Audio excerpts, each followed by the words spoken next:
Life of Etta. Making a fire using bamboo. Ganun lang yun.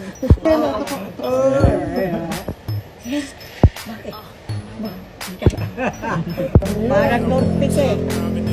Ngunit ang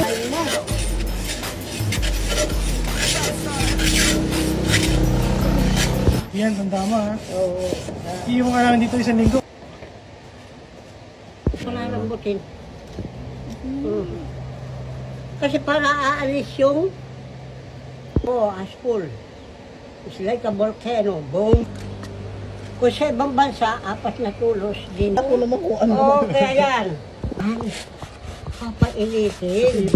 Pagkatapos pagka mainit na yan, yan. Bibilisan ko ngayon. Ganyan talaga naman kaso.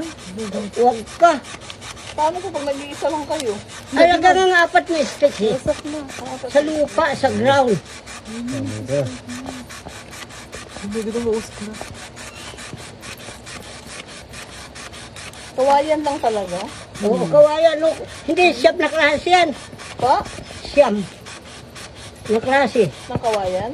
Ay, kung walang kawayan. Oh, Paano nga? stone. Aston.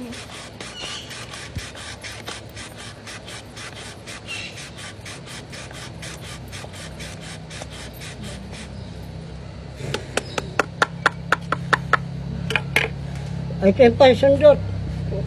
Ayaw nga, hindi nahuhulog. Gaganong gano'n. Yan. Ayun, oh. Oo. Bubuksan ko na yan. At magsasaing na. Ayan. Pagka nakaganyan, kung kayo lang, ibalik nyo dito. Wala mainit. Ayan, ibalik dyan. Bago hipan. Para hindi kayo maaksidente. Walang doktor kasi dito eh. Oh, alang ospital.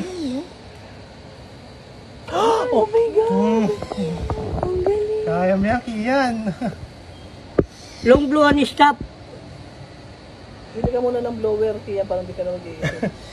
Huwag lang ventilador, Sabi magsabog. ni Kian, ito na yung lighter. Bili na mo ng puro. Pwede ka na magsayang dyan. Kumita na ako. Ayan.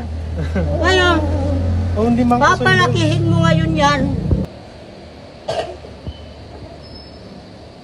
Para din silang Amerikano. Diba? May apoy Yung yan, ah. Escalabenia